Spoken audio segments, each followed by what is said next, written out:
Absolutely. Thank you for asking me to talk. I assume you've obviously been told about the topic I'm going to cover.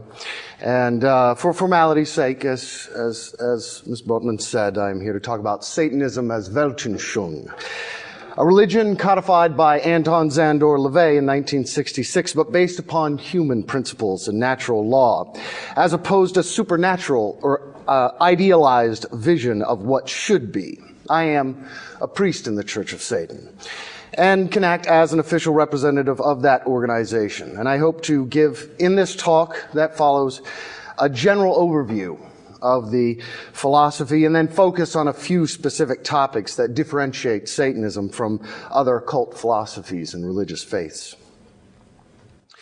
I will first give you my bona fides, if you will.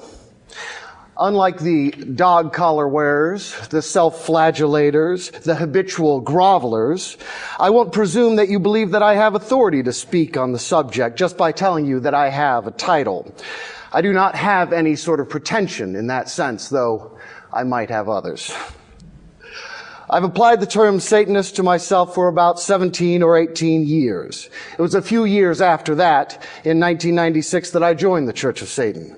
I've considered myself an atheist just as long. I was effectively an agnostic before then.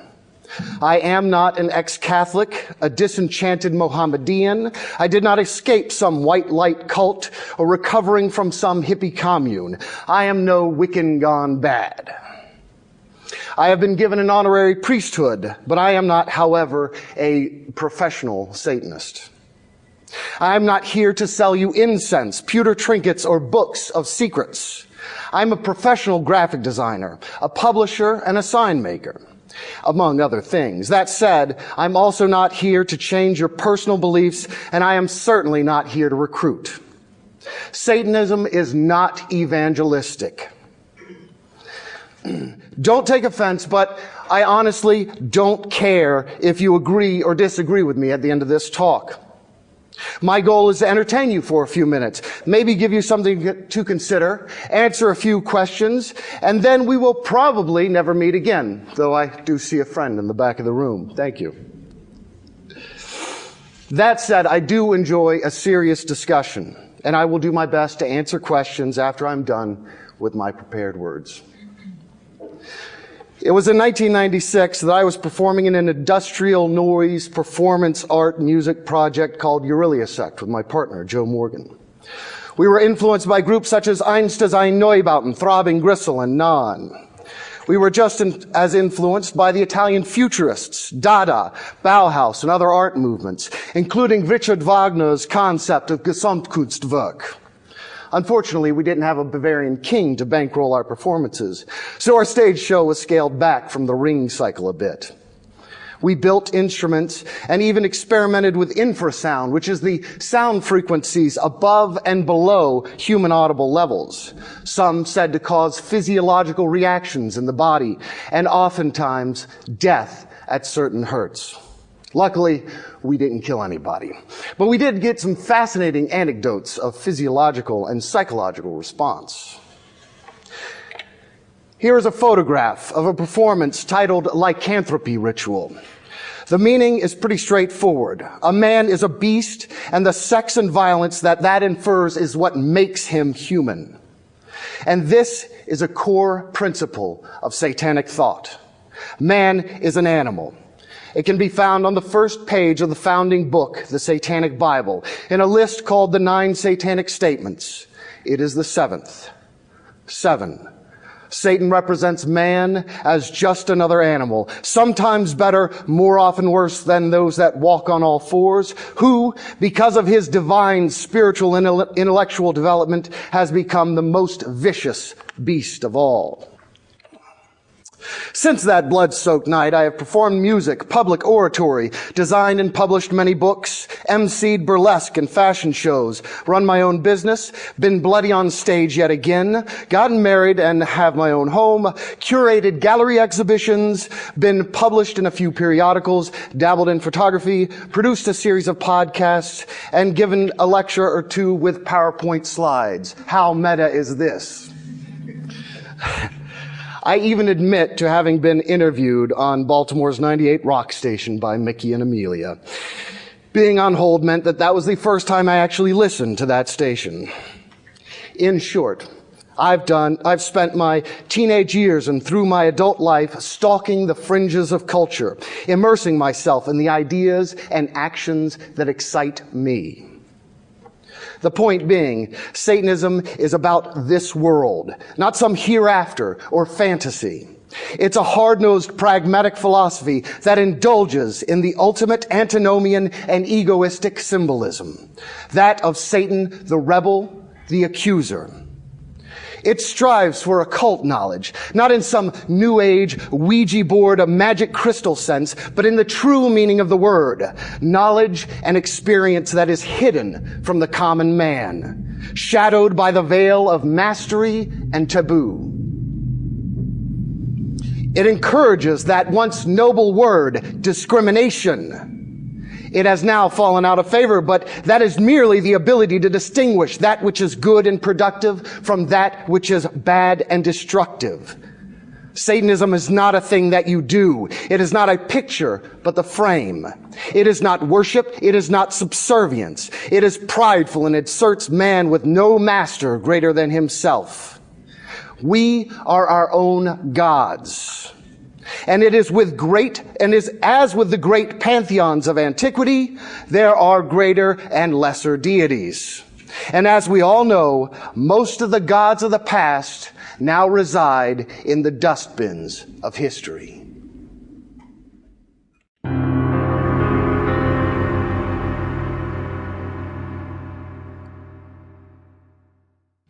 Now I'm going to start with two frequently asked questions. It is highly probable that one or many of you will think or would try to ask these questions because they're almost always asked. For brevity, I will just give you the answers. 1, no, we do not sacrifice babies and animals. 2, yes, it is possible to call yourself a Satanist and not believe in a supernatural being that is known as Satan. Now, I won't dwell on further trivialities and urban legends. There is a great quantity of basic information and real information on the Church of Satan website and imprinted in the basic books. Some of it I will go over here, but I encourage those who want more information to go there and read. Anton Szandor LaVey, the founder of modern Satanism, was fond of saying, Satanism demands study, not worship. Satanism is not a religion of the masses. We do not claim that everyone can be a Satanist or will benefit from adopting the worldview. It should come as no surprise to you that many who claim to be Satanists are nothing close to it. The last thing I want to hear about is how you had a friend in high school that called themselves a Satanist. Sure, it's possible.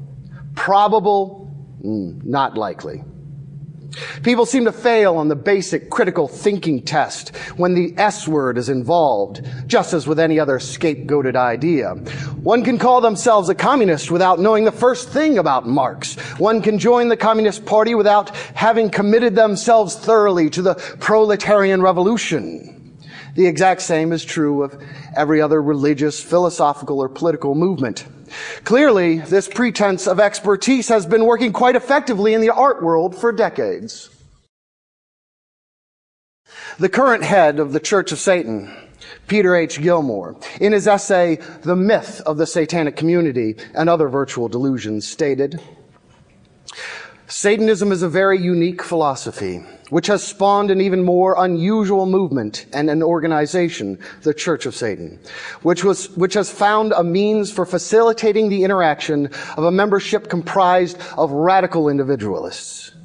It is, in an apparent paradox, that is a third side synthesis. It is an organization for non-joiners. The structural basis for the Church of Satan is the cabal concept. It is maintained, for the most part, as an underground cell system of individuals who share the basis of philosophy created by Anton Szandor LaVey, but who find very unique ways of applying this philosophy towards their own personal goals. Above the surface, you may see some spokespersons, but like an iceberg, most of our membership remains hidden in the murky depths. Many members have chosen to affiliate, but do not want to find others with whom to associate. Their reason for membership is to affirm their allegiance to the organization that publicly represents the philosophy that they hold dear, which gave name to that which they really are. These members do not interact with other members. They don't seek out fellow Satanists. They remain underground and pursue personal goals. We support these valued members who are non-joiners, and their commitment remains strictly confidential. You can be a Satanist and not be a member of the Church of Satan, in short. If you are a member of the Church of Satan and prove yourself to be incapable of applying the basic philosophy, you will be unceremoniously kicked out. Those who have made a living touring daytime talk shows and backwoods churches are wrong. No black robe-clad minions of the devil will hunt you down for leaving. You're out and we could give a shit. Sometimes I will refer to it as a religion, and sometimes as a philosophy, sometimes as a worldview or Weltanschauung when I'm feeling my Teutonic blood. It is all of those to a degree, with a few caveats, mainly in the semantic problems associated with the terms. A religion can simply be defined as a personal set or institutionalized system of religious attitudes, beliefs, and practices. But most definitions have the words faith and supernatural in them. Neither of these two words are applicable in understanding Satanism. Nothing is taken on faith, and nothing exists outside of nature. It is a tired response that people so often make when they say, well, you have faith every day, or some such nonsense. No, I do not have faith when I walk across a street or get on an airplane. I accept the laws of physics and probability. It is ironic that airplanes always seem to be the test case in this scenario, because I found that it would take a lot more of this so-called faith to get on a Baltimore bus than it would a commercial airliner any day. We're used to discussing things using metaphorical language, but many people seem to be either intentionally credulous or are just merely doltish when it comes to discussing the dreaded S word. In one fell swoop, their critical facilities cease and they begin bickering over unimportant semantic details or demand that Satanism be some sort of theory of everything. Well, able to answer any and all questions in regards to the natural or intellectual worlds. Satanism does not reconcile general relativity and quantum mechanics, but it never claimed to either. It doesn't claim to be the infallible word of an invisible, all-powerful being. Quite the contrary. It postulates that all men are fallible, self-serving, and frequently dull. Things may get better, but they'll never be perfect. Satanism has at its heart romanticism, and in its brains enlightenment. The use of objective knowledge and the championing of the scientific method, but not stripped of the accoutrement of the poetic and theatrical. There has been quite a bit of academic interest in the philosophy and this new religious movement since its inception. Though I'll replay an episode from the 1970s a little later, it's interesting that the first international conference on Satanism was held in Norway just in 2009. It was so popular that they are preparing for a second in Sweden this year. There has been few droughts of media coverage of the Church of Satan, though there has certainly been peaked periods where the worst sort of bullshit scaremongering has been distributed. The satanic panic of the 1980s did a lot more harm to innocent Christians or pagans than any evidence that it harmed real Satanists. But that's the price of society. People are apt to believe the dumbest things on no evidence whatsoever.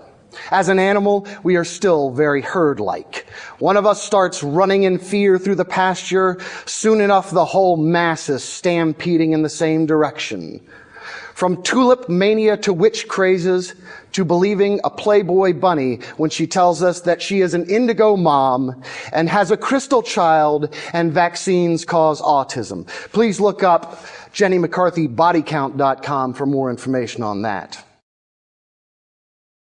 As far as we've come along, we still vote in politicians who run the goddamn country, who are apt to believe Guam may tip over when there are too many people on it, that 9/11 was an inside job, and Jesus Christ is their Lord and personal Savior.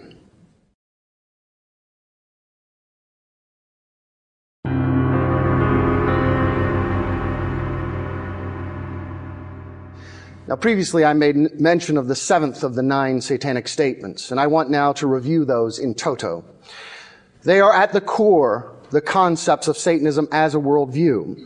They were written well before the publication of the Satanic Bible in 1968, and they are prominently placed as the first page after the front matter of that book. 1. Satan represents indulgence instead of abstinence. 2. Satan represents vital existence instead of spiritual pipe dreams. 3. Satan represents undefiled wisdom instead of hypocritical self-deceit. 4. Satan represents kindness to those who deserve it instead of love wasted on ingrates. 5. Satan represents vengeance instead of turning the other cheek. 6. Satan represents responsibility to the responsible instead of concern for psychic vampires. 7. Again, Satan represents man as just another animal, sometimes better, more often worse than those that walk on all fours, who, because of his divine spiritual and intellectual development, has become the most vicious animal of all. 8. Satan represents all of the so-called sins, as they all lead to physical, mental, or emotional gratification. 9. Satan has been the best friend the church has ever had, as he's kept it in business all these years. It was the night of April 30th, Walpurgisnacht, in 1966, that Anton Szandor LaVey ceremonially shaved his head and proclaimed it year 1 of the age of Satan. He formed the Church of Satan, and after years of leading discussions and holding lectures with a group known as the Magic Circle, it was 2 years later that he released the Satanic Bible, a collection of essays ranging on topics from sex to magic and musings on human nature. It has continued to sell many thousands of copies every year, and though it is with the same large publisher for over 40 years, it has never had one paid advertisement placed for it or a single review by a major book reviewer. The first part of the Satanic Bible, called the Book of Satan, is an appropriation of parts of an obscure and long out-of-print book titled Might is Right by the pseudonymous author Ragnar Redbeard. It comes closest to being like the Bible, in that it is a bombastic work of poetry, seething with vitriol and lust for life. It is a triumphal rejection of the status quo. I question all things as I stand before the festering and varnished facades of your haughtiest moral dogma. I write therein in letters of blazing scorn, lo and behold, all this is fraud. Too long the dead hand has been permitted to sterilize living thought. No creed must be accepted upon authority of a divine nature. Religions must be put to the question. No moral dogma must be taken for granted. No standard of measurement deified. There is nothing inherently sacred about moral codes. Like the wooden idols of long ago, they are the work of human hands. And what man has made, man can destroy. He that is slow to believe anything and everything is of great understanding, for belief in one false principle is the beginning of all unwisdom. Whenever, therefore, A lie has built unto itself a throne. Let it be assailed without pity and without regret. For under the domination of an inconvenient falsehood, no one can prosper. And the most dangerous lie of all enthroned lies is the holy, the privileged lie. It is the lie that everyone believes to be a model truth. It is the fruitful mother of all other popular errors and delusions. Here we see a bedrock of skepticism, the application of the scientific method to morality. In the world of science, all knowledge is provisional. We understand the world as best as we've been able to decipher it, and we're waiting for either further confirmation of current knowledge or new discoveries that overturn our notions. Nothing is assumed permanent, and certainly nothing is sacred. I will state that although this scientific method is the best way to understand the natural world, it is used by humans that are flawed. The method, the tool of science, is inherently self-correcting, but only if there are people willing and able to see the errors that need to be corrected. There are also those who become deeply entrenched in a theory and will fall prey to their own biases and faulty thinking. Whereas the world's religions speak of an axiomatic truth revealed by deity, Satanism speaks of an indefatigable skepticism. LaVey even gives a rather pithy quote in regards to mind-body dualism. He no longer can view himself in two parts, the carnal and the spiritual, but sees them merge as one, and then, to his abysmal horror, discovers that there is only the carnal and always has been.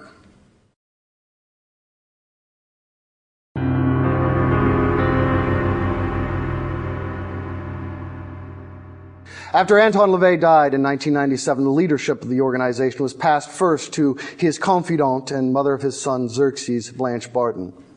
She soon passed it on to the current high priest and priestess, Peter H. Gilmore and Peggy Nadramia, two longtime members who have been active in publishing material on Satanism and representing the organization in the media. It was 10 years later that Peter was ready to publish his own book, and I and my partner were in a position to make it happen.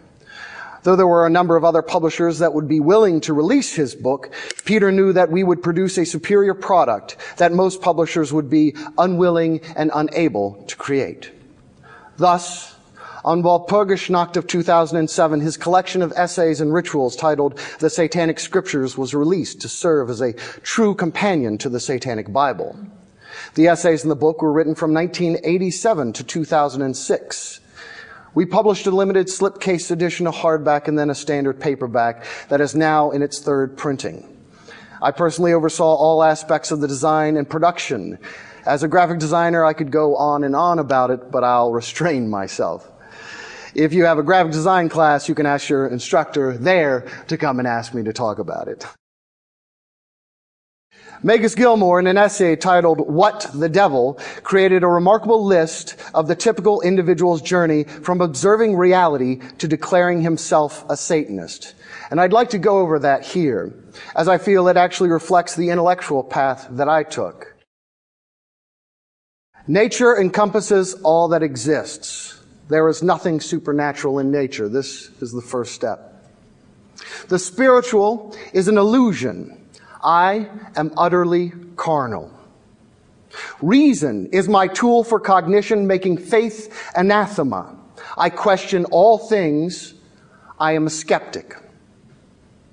I do not accept false dichotomies, finding instead the third side, which brings me closest to understanding the mysteries of existence. The universe is neither benevolent nor malevolent. It is indifferent. There are no gods. I am an atheist. There is no intrinsic purpose to life beyond biological imperatives.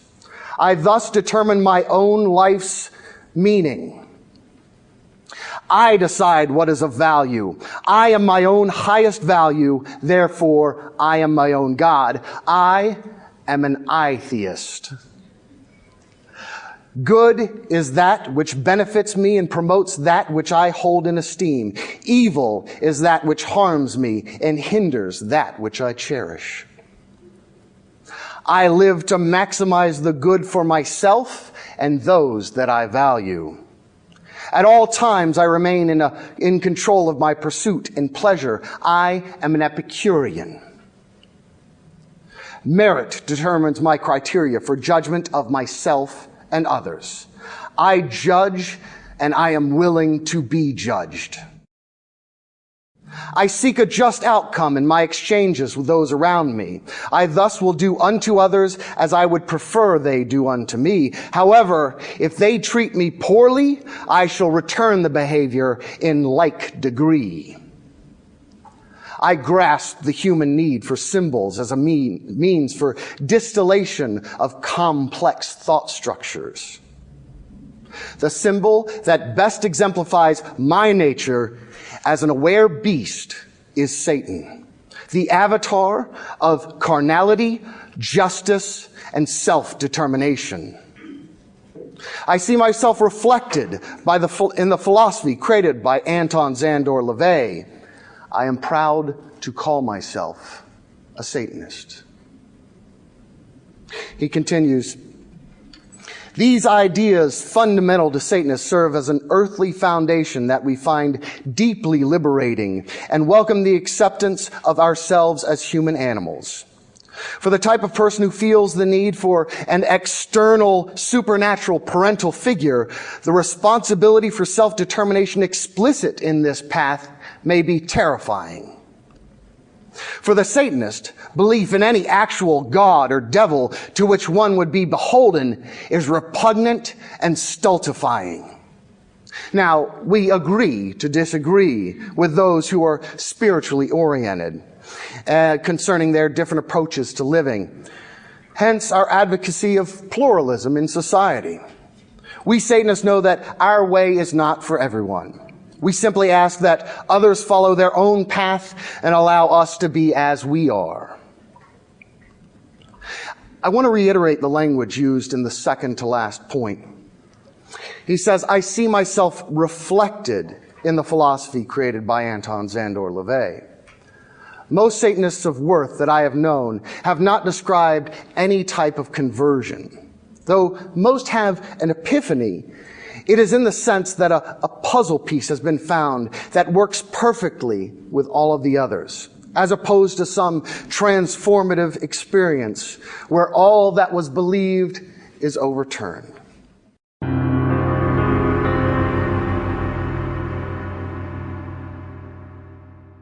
Now, for a few concepts. Egalite versus hierarchy. The natural world is stratified. The weak, slow, and stupid tend to be worse for wear. The smart, quick, and strong tend to have a better time of it. In the animal kingdom, the world that we exist in, it is eat or be eaten. In some cases, this is quite literal. Take Werner Herzog's documentary Grizzly Man.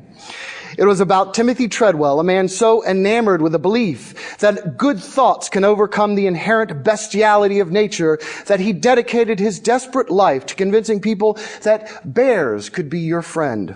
That is, of course, until he was mauled and eaten by them.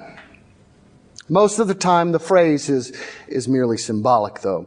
But it is truly an aberration to find a people who treat one another as equals. When this supposedly happens, in most cases, it is merely that there is an all-powerful state that oppresses everyone into poverty, but of course the leaders and their favored ones. Satanism accepts a natural order. It accepts the world as it is, and that in this world there are winners and losers. Bears are not our friend. Not everyone is a scholar, president, or athlete. The notion that everyone needs to be a winner makes as much sense as saying that everyone needs to be above average. No matter where that mean is, half of all people will be below it. The bar may shift for the good of all, But the only time-tested way to ensure that everyone is equal is to make sure that nobody has anything. The problem is, the ones who are in charge of seeing to it usually end up having a lot. I'd recommend Kurt Vonnegut's short story Harrison Bergeron, or the incredible short film based on it released fairly recently titled 2081. Theodore Dalrymple, one of my favorite living essayists, and the pen name of a British doctor who has spent many years in prisons and working with the poor, has written an anecdote about the pervasiveness of this notion that it is impolite to point out the most painfully obvious of natural inequities. I'll quote from his book. Last week, a 17-year-old girl was admitted to my ward with such acute alcohol poisoning that she could scarcely breathe by her own unaided efforts, alcohol being a respiratory depressant. When finally she woke, 12 hours later, she told me that she had been a heavy drinker since the age of 12. She had abjured alcohol for 4 months before her admission, she told me, but had just returned to the bottle because of a crisis. Her boyfriend, age 16, had just been sentenced to 3 years detention for a series of burglaries and assaults. He was what she called her third long-term relationship, the first two having lasted 4 and 6 weeks. But after 4 months of life with the young burglar, the prospect of separation from him was painful enough to drive her to drink. My patient was intelligent, but badly educated, as only products of the British educational system can be after 11 years of compulsory school attendance. I would say the same thing about our own schools. She thought the Second World War took place in the 1970s and could give me not a single correct historical date. I asked her whether she thought a young and violent burglar could have produced much of a companion, and she admitted that he wouldn't, but said that he was the type she liked, and besides which, in a slight contradiction, all boys were the same. I warned her as graphically as I could that she was already well down the slippery slope leading to poverty and misery, that, as I knew from the experience of untold patients, she would soon have a succession of possessive, exploitative, and violent boyfriends unless she changed her life. I told her that in the past few days, I had seen 2 women patients who had had their heads rammed down the lavatory, one who had their head smashed through a window and her throat cut with the shards of glass, one who had had her arm, jaw, and skull broken, and one who had been suspended by her ankles from a 10th floor window to the tune of "Die, you bitch." "I can look after myself," said my 17-year-old. "But men are stronger than women," I said. "When it comes to violence, they are at an advantage." "Well, that is a sexist thing to say," she said. A girl who had absorbed nothing at school had nevertheless absorbed the shibboleths of political correctness in general and of feminism in particular. "But it's a plain, straightforward, and inescapable fact," I said. "It's sexist," she reiterated quite firmly. A stubborn refusal to face inconvenient facts, no matter how obvious, now pervades our attitudes towards relations between the sexes. An ideological filter of wishful thinking strains out anything we prefer not to acknowledge about these eternally difficult and contested relations with predictably disastrous results. Now, you can believe that everyone is equal. You can live a life of pacifism, intentional poverty, give away your car, sacrifice, and your neighbor will thank you. They will admire your courage. And then they will go home and eat a nice fat meal, and their shitty little brat will come and steal your bike later. The physical sciences show that there is natural inequality between both groups and individuals, physically, mentally, behaviorally. But pointing this out becomes what Dalrymple called an inconvenient fact. It is obvious that these scientific facts are the reason that some politically motivated researchers in cultural anthropologies are now rejecting the notion of science at all. In fact, the largest anthropological organization has now removed the word science from their mission statement. Exploration of the genome has shown that non-African humans have mixed with Neanderthals. And where it was once postulated that evolution stopped a few thousand years ago, it is now being revealed that not only did it not stop, but it has escalated. As I have said, though, Satanism isn't a universal religion. It does not assume that everyone is capable of addressing the world as it is instead of how they wish it to be. In fact, to give credit where credit is due, the perfect egalitarians have been found.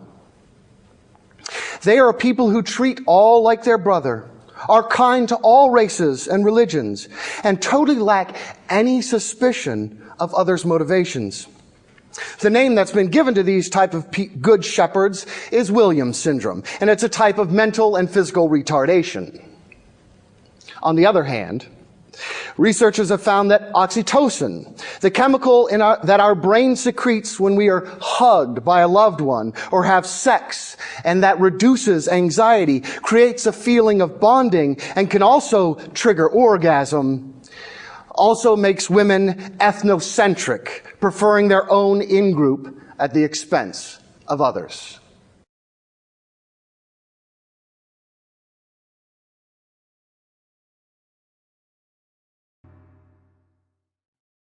Satanism takes few very overtly political positions, and there is absolutely no affiliation between the church and any political party.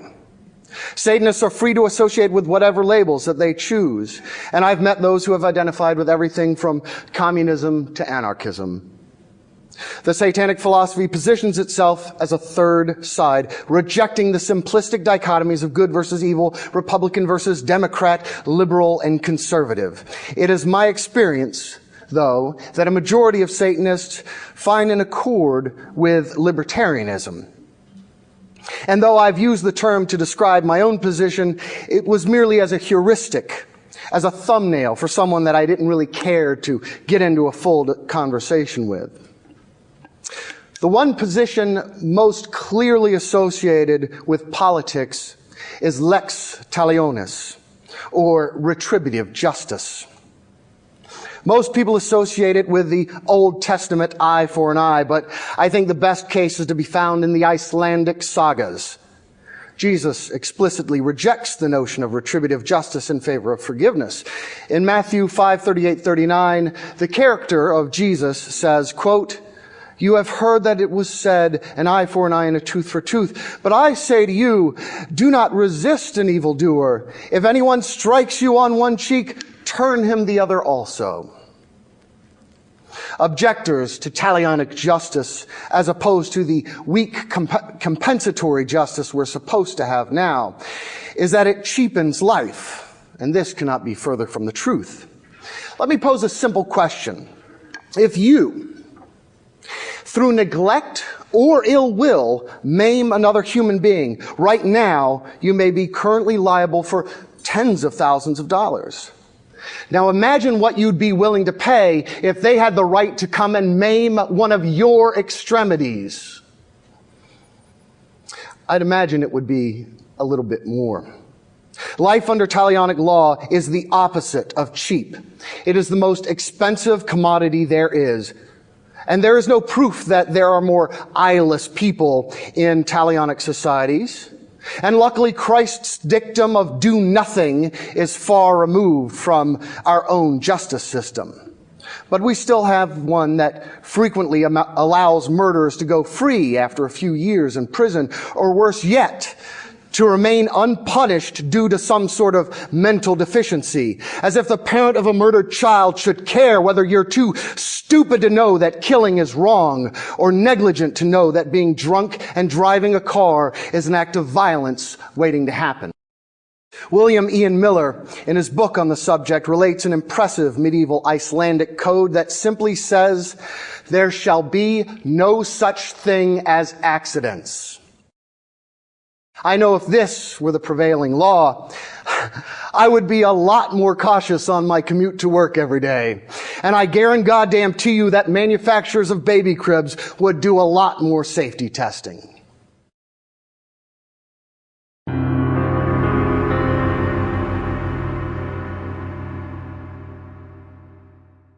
Satanism deals with magic and ritual in a rather unique way compared to occult groups and traditional religions. Again, it is about the frame. It is about the third way. Satanism breaks magic down into two categories, greater and lesser magic.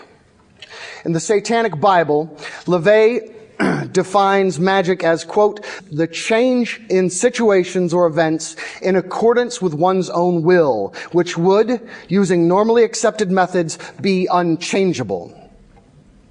He distinguishes between the two types. Magic falls into two categories, ritual or ceremonial, and non-ritual or manipulative. Ritual magic consists of the performance of formal ceremony, taking place at least in part within the confines of an area set aside for such purposes and at a specific time. Its main function is to isolate the otherwise dissipated adrenal and other emotionally induced energy and convert it into a dynamically transmittable force. It is purely an emotional rather than intellectual act, and all intellectual activity must take place before the ceremony and not during it. This type of magic is known as greater magic. Non-ritual or manipulative magic, sometimes called lesser magic, consists of the wile and guile obtained through various devices in contrived situations, which when utilized can create change in accordance with one's will. In the olden times, this would be called fascination, glamour, or the evil eye. Magic, in the satanic sense, is not about shooting fireballs or riding around on broomsticks. We do not have spells that guarantee sex or death, the two things that people always seem to be seeking spells for. When the Satanist performs greater magic, it is an emotional psychodrama intended to charge the participant with specific feelings or to put him in a specific emotional state. It is made clear in the writings that greater magic is an emotional working as opposed to intellectual. Like the power of a masterfully written book or a piece of music, this productive fiction is useful and possibly necessary to the human animal. Lesser magic, however, is the skillful use of psychology to manipulate others to your own will. It strikes many in a distasteful way, those types who think that there is a higher, selfless calling that we're supposed to achieve. I'll have none of it. All humans work toward ego gratification, though some are masochists, of course, by nature, and it feeds their desire to sacrifice for others. In the satanic framework, it's perfectly acceptable to be a masochist, sexual or otherwise. Being master of oneself is to know your desires. And if that desire is to please someone else, then one should seek to fulfill that need. In greater magic, there are numerous rituals and explanations published in satanic literature. But because the religion is not of a revelatory doctrine or faith-based, the individual is free to search through whatever sources that inspires them. Man, of course, invented his God. So therefore, he invented his rituals to suit himself as well. Gilmore writes in the introduction to a ritual based on the Norse legends, We find world mythology to be our field from which to harvest symbols and metaphors, from which we find to resonate most strongly with our satanic natures.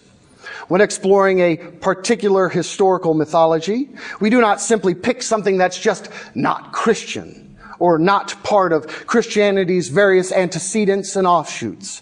We look instead to a myth system and ferret out its unique dark side, the taboo and forbidden regions that its adherents held in awe and terror.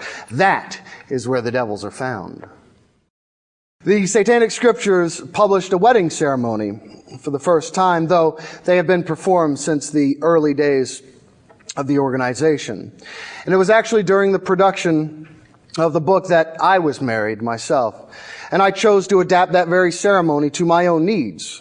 As egoists, it is expected that a Satanist would need to change things to suit themselves. And though I kept much of the text, I added and altered it for the occasion with input and approval from my wife-to-be.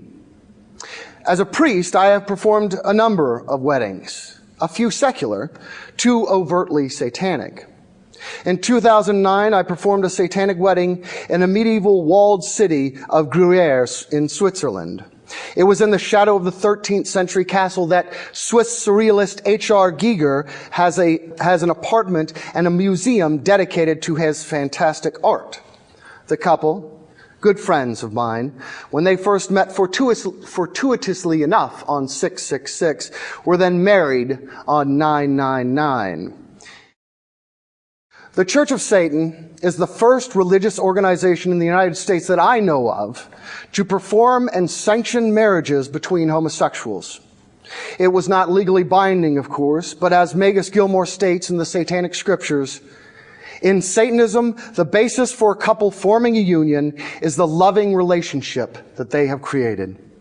It does not matter if the couple is of the same or opposite sexes. This bond requires no sanction from the state, nor any blessings by deities of any sort. It is formed by the partners, will be sustained by them, and may dissolve when they evolve beyond whatever factors cause their love to flourish. When we form deep relationships, they are between the individuals involved and not subject to external social contracts. But the Church of Satan does not ignore the history of human behavior. And so we understand that a loving couple may wish to demonstrate their exultant pride in the relationship they've formed by having a ceremony and inviting people who have meaning in their lives. We celebrate our joy and share it with those we cherish. The greatest resources for lesser magic are to be found not in the ancient grimoires or the scratchings of the alchemists, but in modern science writing, critical thinking, and even some sales literature and the writings on confidence men. Caveat emptor, though there is much occult wisdom to be found thanks to modern neuroscience and the sociological studies, a long history of highly successful marketers and outright con men, there will always be the Phineas T. Barnums willing to sell you a can of shit labeled Shinola. That is, of course, with all due respect to the great Barnum. Now, it's easy and fun to think of Aleister Crowley as a great master magician, an occult superstar, and he certainly is in most circles. And I've got respect for the man as a master of his own destiny. But I've got a better name for you. One of the fathers of modern lesser magic would be Edward Bernays. Has anybody heard of Edward Bernays? Of course you do. Yes. He is a man that introduced his most famous uncle, Freud, to America. And he set about to implement a scientific study of the manipulation of people. He was influenced by Gustave Le Bon, Walter Lippmann, and other thinkers. And he published a book in 1928 titled Propaganda. It begins, the conscious and intelligent manipulation of the organized habits and opinions of the masses is an important element in a democratic society. Those who manipulate this unseen mechanism of society constitute an invisible government, which is the true ruling power of our country. We are governed, our minds are molded, our tastes formed, our ideas suggested largely by men we have never heard of. This is a logical result of the way in which our democratic society is organized. Vast numbers of human beings must cooperate in this manner if they are to live together as a smoothly functioning society. Our invisible governors are, in many cases, unaware of the identity of their fellow members in this inner cabinet. They govern us by their qualities of natural leadership, their ability to supply needed ideas, and by their key position in the social structure. Whatever attitude one chooses to take towards this condition, it remains a fact that in almost every act of our daily lives, whether in the sphere of politics or business, in our social conduct or our ethical thinking, we are dominated by the relatively small number of persons, a trifling fraction of our 120 million, who understand the mental processes and social patterns of the masses. It is they who pull the wires which control the public mind, who harness old social forces and contrive new ways to bind and guide the world. Now, in this book, he lays the groundwork for the field of public relations, or what he referred to as the new propaganda. It is a sector so important now that major figures in business, government, fashion, and entertainment, and all these powerful men and women are often afraid to make a single move without consulting one of these black magicians to decipher what the bones say about public opinion and how to manipulate it to their own advantage. There are charlatans aplenty in the field, but it is a dark science that is accepted as par for the course, and even expected. For all of the crackpot conspiracy theories that you may hear from tin hat UFO abductees, hollow earthers, or New World Order aficionados, Edward Bernays was a man who proudly trumpeted the false flag operation as an effective business strategy. One of the most fascinating fringe forums of lesser magic is the burgeoning pickup artists community, or game, according to the new vernacular. This is a subculture that has seemingly pushed all consideration of social norms aside to focus on creating a system of seduction techniques based on empirical testing. Though the claims made by those in the neuro-linguistic programming camp are dubious at best, there is probably much good and pragmatic amateur science going on, if not the most rigorous. But Anton LaVey was way ahead of this trend when he published his own book on lesser magic. And he sided with the other sex. Originally titled The Complete Witch, subtitled What to Do When Virtue Fails, and later republished as The Satanic Witch, LaVey distilled all his own theories of human nature into a guidebook for women to manipulate men to their own gain. Now, there is no coy euphemism or sanctimony, as you probably would expect at this point. With chapters titled Looks Mean Everything, Bitchcraft, and subsections named You Don't Have to Be Ugly, How and When to Lie, and Learn to Be Stupid, it's going to strike the average reader, and especially the sanctimonious type, as sexist, discriminatory, prurient, and morally bankrupt of a book. It is. But in the words of Spinal Tap, what's so bad about being sexy? You don't read a book called The Satanic Witch because you want equality. You read it because you want to have control, even if you're pretending to be equal. In The Complete Witch, he introduces what is called the law of the forbidden. It is simple. Nothing is so fascinating as that which is not meant to be seen. After introducing this law of the forbidden, his next section is appropriately entitled Secrets of Indecent Exposure. Now, in the early 70s, there was an instance There was one instance of many of an academic who has tried to infiltrate the Church of Satan in order to write about them from an insider's perspective. The paper that resulted from it was published in a book called The New Religious Consciousness, and the author was Randall H. Alfred. It's interesting to read these outsiders' reports of Satanism. At some point, the author had a change of ethics in regard to his covert participation, but quickly found out LaVey had pegged him from the start. He states, quote, "I had joined the group to do research and later got personally involved. But from a satanic perspective, my deception and covert aims, my play acting and feigning, and my use of other people for my own ends were all components of lesser magic. Thus my feint was typically satanic, so I was not feigning. And the last diabolical laugh was not mine."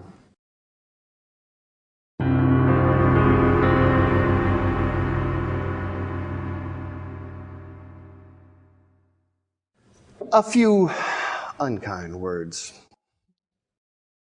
Now, I am not here to specifically attack religion, but I'd be obfuscating if I pretended that it wasn't a part of what makes me tick. I would be lying if I implied that I respected all beliefs as being equally valid. They are not. I hear those pessimistic words from Nietzsche, Schopenhauer, Redbeard, and LaVey, and it gives me the joy of Schadenfreude. That is when you'll hear me say hallelujah. If I wasn't interested in accusing those self-proclaimed men of God of the lies they pass off as heavenly commands, well, I wouldn't openly call myself a Satanist. There's a saying, knowing when to tuck in the Baphomet. It is quite simple that any Machiavellian-minded human will know that what works to his advantage and what works against it. Duplicity to others is no real sin, but to yourself, unforgivable. With that, I'd like to digress with a few unkind words before I finish. I have an associate in the UK. Her name is Magda Graham. She is in the latter stages of a debilitating disease and is housebound. Because of this, she's found the time to collate news stories about Christian child abuse, and that is the name of the website. In preparing this talk, I went to the site and I looked up the total post counts. In 2010, she gathered 2,902 stories about priests who rape children, priests who rape nuns, and churches that intentionally cover up these crimes. One defense of the Catholic priesthood and the Christian priesthood at large is that there is a slightly smaller percentage of priests who rape children than in the general population. And that may be true. But what I want to know is, this is a self-selected group of men who feel so strongly about their religion that they are willing to give everything up, to ostensibly commit their life, to commit to a life of celibacy and sacrifice to their fellow man. If humans are so fucked up that this elite group of God's soldiers can only do slightly better than everyone else in the world, I can't imagine that's much of a defense of there being any kind of moral guide to anyone. It seems to me that makes them about just like any other chump. The second month of this year is just over.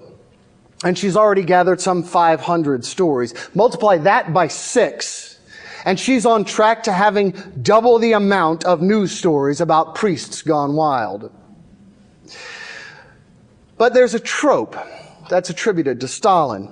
It says, a single death is a tragedy. A million is merely a statistic. 2,902 stories, gathered by just one person. It's not going to be all the stories. Some of them will be about the same cases, but some of them may be about many, many children. Hundreds in some cases.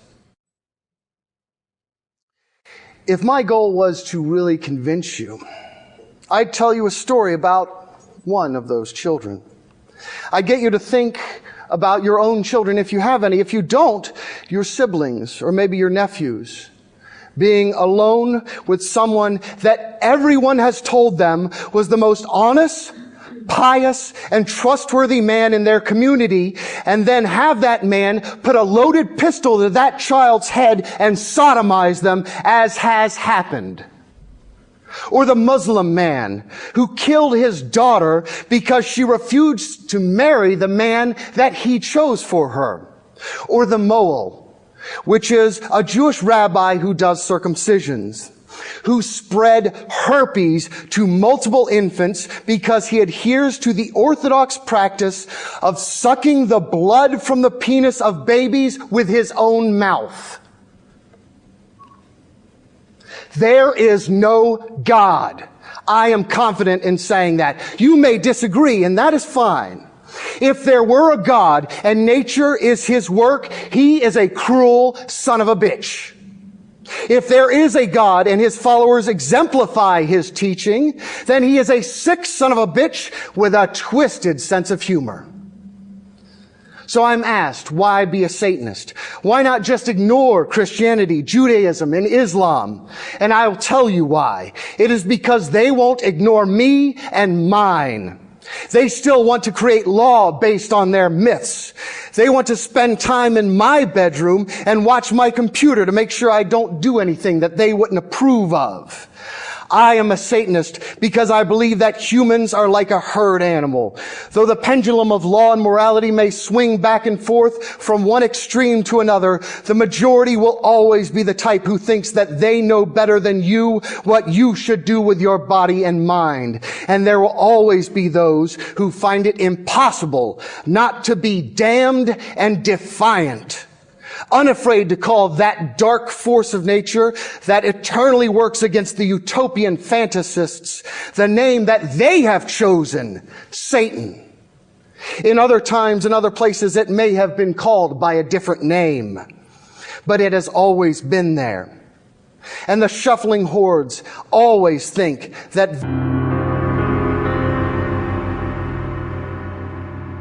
all that said, Satanism isn't merely about attacking the status quo.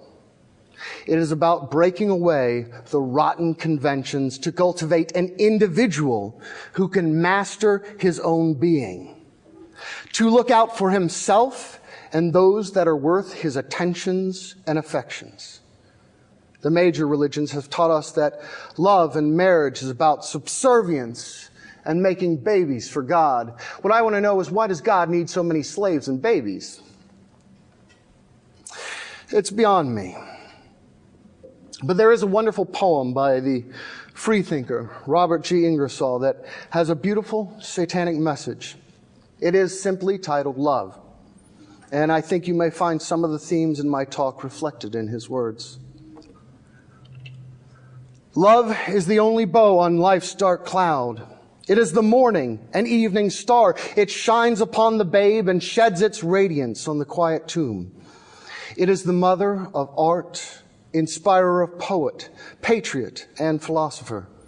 It is the air and light of every heart, builder of every home, kindler of every fire and every hearth. It was the first to dream of immortality. It fills the world with melody, for music is the voice of love. Love is the magician, the enchanter, what changes worthless things to joy and makes right royal kings and queens of the common clay.